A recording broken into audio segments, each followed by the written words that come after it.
മോളെ ഞാൻ ഒരു കാര്യം മോളോട് പറയാന്ന് പറഞ്ഞില്ലേ. പക്ഷെ അത് എനിക്ക് പറയില്ല എന്ന് വെച്ചിട്ടിരുന്നാണ്. മോള് ഇത്രയും ചോദിക്കണ കാരണം ഞാൻ പറയണേ. പക്ഷെ മോളുടെ ഉപ്പ ശരിയില്ല മോളെ. മോള് ഉപ്പാടെ നോട്ടം ശരിയില്ല, ഉപ്പാടെ പ്രവൃത്തിയോ ഒന്നുമേ ശരിയില്ല മോളെ. ആള് ശരിയില്ല. എനിക്ക് ഞാൻ അങ്ങനത്തെ പെണ്ണല്ല മോളെ, അങ്ങനത്തെ പൊമ്പളയല്ല ഞാൻ. ഉപ്പ വിചാരിക്കുന്ന ആളല്ല ഞാൻ. എനിക്ക് അങ്ങനെ പിടിക്കില്ല. നമുക്ക് നമ്മുടെ വിഷമത്തിന് ആ വന്ന് നിൽക്കണേ, അല്ലാതെ നിന്റെ ഉപ്പ വിചാരിക്കുന്ന പെണ്ണല്ല ഞാൻ മോളെ. അതാണ് ഞാൻ പോണു. ഞാൻ നിൽക്കില്ല, ഇനി നിൽക്കുകയില്ല മോളെ. ഞാൻ അങ്ങനത്തെ ആളല്ല. താത്ത എന്താ ഇങ്ങനെയൊക്കെ പറയണേ? താത്ത വിചാരിക്കണ കുടുംബമൊന്നും അല്ല ഇത്. എന്റെ ഉപ്പ അങ്ങനത്തെ സ്വഭാവവും ഇല്ല. താത്ത എന്താ ഇങ്ങനെയൊക്കെ ഒരുമാതിരിയൊക്കെ പറഞ്ഞുകൊണ്ടിരിക്കുന്നത്?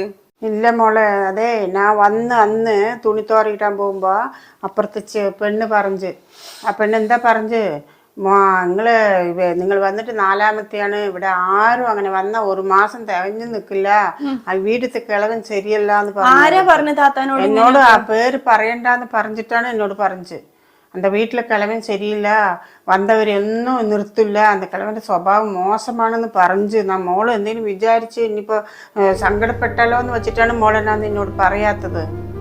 അറിയോ, എനിക്ക് ശരിയല്ല മോളെ. ഞാൻ നിന്നോട് പറയാണ്ട് അങ്ങനെ ഇരുന്ന് നിൻ്റെ ഉപ്പ അതേപോലെ തന്നെ ചെയ്യുന്നു. അതാണ് ഇവിടെ ആരും വന്നാൽ നിൽക്കാത്തത്. ഇപ്പം എനിക്കിപ്പോഴാണ് മനസ്സിലായത്. ഞാൻ നിൽക്കില്ല മോളെ. ഇനി മോൾ എന്ത് പറഞ്ഞാലും കാര്യമില്ല, ഞാൻ നിൽക്കില്ല. താത്ത ഇവരും പറയണതൊന്നും കേൾക്കല്ലേ? ഇന്നെ വെച്ചിട്ട് താത്താക്ക് എന്തെങ്കിലും ബുദ്ധിമുട്ടുണ്ട്? അതൊന്നും ഇല്ലല്ലോ. താത്താക്ക് പറയണ പോലെയൊക്കെ ഞാൻ ശമ്പളം കൂട്ടി തന്നത് തന്നെയല്ലേ. താത്താക്ക് ഇനി ഉപ്പാനെ വെച്ചിട്ട് അങ്ങനെ എന്തെങ്കിലും തോന്നിയിട്ടുണ്ടെങ്കിൽ ഞാനത് പരിഹരിക്കാം. താത്ത പോകണം എന്നൊന്നും പറയല്ലേ താത്ത, പ്ലീസ്. മോളെ ഇനി എന്ത് പറഞ്ഞിട്ട് കാര്യമില്ല മോളെ, ഞാൻ പോകും. താത്താക്ക് ഇനി മോളൊന്നും പറയാതെ മോളെ. മോളെ കാര്യം ആലോചിക്കുമ്പോ എനിക്ക് നല്ല വിഷമമുണ്ട്. എന്താ ചെയ്യാൻ മോളെ? മോളൊന്നും പറയണ്ട മോളെ, ഞാൻ പോവുക. ഞാൻ പോവുക. എന്റെ ഫർദ എവിടെ?